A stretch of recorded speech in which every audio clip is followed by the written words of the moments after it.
تو جموں میں یہ حالت نہیں ہوتی, کشمیر میں یہ حالت نہیں ہوتی جو اس وقت ہو رہی ہے. میم پاکستان کے نئے پرائم منسٹر شہباز شریف اور پرائم منسٹر نریندر مودی میں لیٹرز ایکسچینج ہوئے, پرائم منسٹر نے کنگریچولیٹ کیا انہیں, لیکن ایک بار پھر سے پاکستان نے کشمیر کا راگ الاپا ہے, کہا ہے کہ آپ بات چیت کریے, کشمیر مسئلے کو سالو کریے, تو اسے کیسے دیکھتے ہیں میڈم اس اسٹیٹمنٹ کو؟ نہیں, یہ تو راگ تو آج کی بات نہیں, یہ تو واجپئی جی کے وقت میں بھی ہوا, اس سے پہلے بھی ہوا, اس سے پہلے شملہ ایگریمنٹ ہو گیا جب اندرا جی کے ٹائم میں یہ بات چلی, اس کے بعد واجپئی جی کے ٹائم میں لاہور ایگریمنٹ ہو گیا.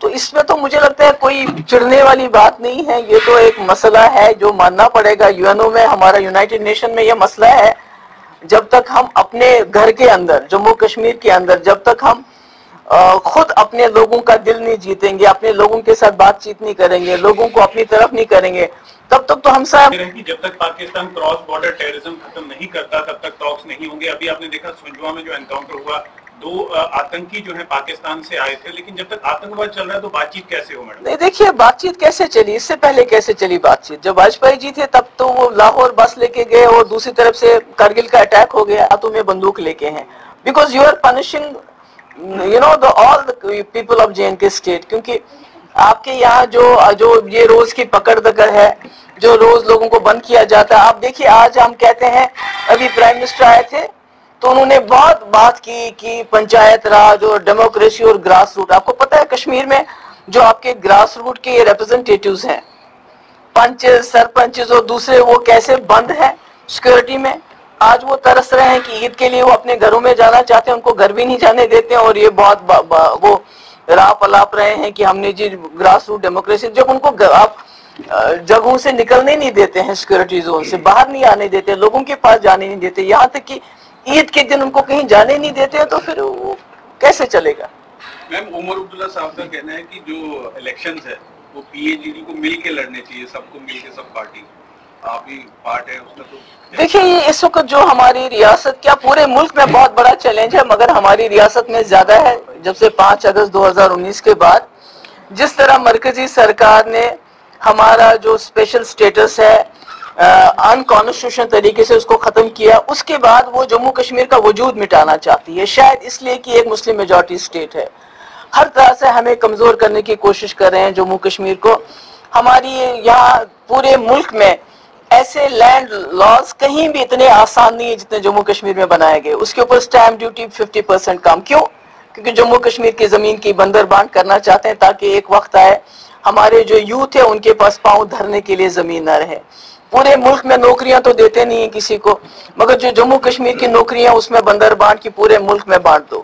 اسی طرح ہمارے جو یہاں کانٹریکٹس ہیں, آپ کو پتہ ہے کہ ایمز کا کانٹریکٹ اس کے پاس ہے, مگر اب جموں کے لوگ سوچتے تھے کم سے کم ریت اور باجری ہم سپلائی کریں گے, اس کا کانٹریکٹ بھی کسی باہر کے کانٹریکٹر کو دیا ہے. اسی طرح پی ایچ ای ہے, پی ڈبلیو ڈی ہے, دوسرے ڈپارٹمنٹس میں ہے, جس میں سینٹرل سپانسر اسکیمز ہے, جس میں چھوٹے چھوٹے ٹھیکیدار کام کرتے تھے, چھوٹے چھوٹے سپلائز کرتے تھے, وہ بھی پتہ نہیں کہیں باہر کے اسٹیٹ کسی بڑے بڑے ٹھیکیداروں کو دیا ہے. تو اس لیے میرا یہ کہنے کا مقصد ہے کہ دن بہ دن جو مرکزی سرکار کے جو اپنے ڈیزائنز ہیں, sinister designs, they are becoming very clear to us. تو ایسے میں ہم لوگوں کا اکٹھا ہونا خالی الیکشن کی بات نہیں ہے, کیونکہ ہمارا جو پی ایچ ڈی ہے, it is the larger interest, یہ ایک بڑے مقصد کے لیے اکٹھا ہوا ہے. الیکشن بھی اس میں ایک پارٹ بنتا ہے. جسٹ آپ دیکھیے 22 کو جیش محمد کے سوسائڈ بامبر آتے ہیں, سنجوا آرمی کیمپ میں اگر گھس آتے تو اتنے مر جاتے, جسٹ اس قدر پرائم منسٹرز پروگرام. اس کے بعد کل آئی ڈی ہوتی ہے ہسپتال کے پاس, بترا ہاسپٹل, جہاں لوگ جاتے ہیں. پھر بھی اگر ہم کریٹیسائز نہیں کر رہے تو ہماری سیکیورٹی 10 لاکھ فوج ہماری یہاں کیا کر رہی ہے؟ if they are not able to deal with 200, جو یہی بولتے ہیں نا 100-150 ملیٹنٹ ہے, اگر 100-150 ملیٹنٹ کے ساتھ ہماری 10 لاکھ فوج ان کو ڈیل نہیں کر رہی ہے, تو پھر ہم کیا کر رہے ہیں؟ کیا کر رہے ہیں پھر ہم لوگ؟ یہاں تو ہمارے لوگوں کا جینا حرام ہو گیا ہے ایسپا کی وجہ سے. آپ کسی کو بھی پکڑ کے کہیں بھی, آپ کو پتا ہے شوپین میں انکاؤنٹر ہوا, فیک انکاؤنٹر ہوا, ایچ ایم ٹی میں کیا ہوا, باقی جگہوں پہ کیا ہوا. اگر اتنی ساری طاقت دی ہے ہم نے سیکورٹی فورسز کو, فوج کو, کہ آپ ڈیل کرو سچویشن کے ساتھ, اگر اس کے بعد بھی سنجوا میں انسیڈنٹ ہو جاتا ہے, دوسری جگہ ان سے ہمارے 5 سرپنچ مارے جاتے ہیں, تو یہ تو میں سمجھوں گی کہ ہمارے تو گھر میں ہی کوئی نہ کوئی کمی ہے نا, کہیں نہ کہیں ہم ہی فیل ہو رہے ہیں نا. 150 یا 200 ملیٹنٹس کے ساتھ ڈیل کرنے میں, maybe we are feeling. So we should also look inside Pakistan. Dialogue کے بغیر تو اور کوئی چارہ نہیں ہے. وہ تو اس کے بغیر آپ کچھ بھی کر لیجئے, کتنی اور بھی فوج لے آئیں, اور بھی لوگوں کو جیل میں ڈال دیں, بند کر دیں, تہار لے جائیں. You don't have any other way, but dialogue is the only way forward. کس کے ساتھ ڈائلاگ؟ جو واجپئی جی نے ایک روڈ میپ دیا تھا مفتی صاحب کے ساتھ مل کے, اس کے بغیر اور کوئی چارہ نہیں. whether they like it or not, یہ تو واجپئی جی کی بڑی تعریف کر رہے تھے مودی جی. وہاں تو واجپئی جی کے نام پہ جو بنایا ہے میوزیم, جو بنایا ہے پرائم منسٹر, وہاں کیا لکھا ہے واجپئی جی کے کہ جموں کشمیر میں انہوں نے پیس پروسیس چلایا. پھر تو وہ نہیں لکھنا ہونا چاہیے تھا. if they also acknowledge کہ واجپئی جی کی سب سے بڑی انتی, سب سے بڑی اچیومنٹ ہے پیس پروسیس جموں کشمیر کے حوالے سے,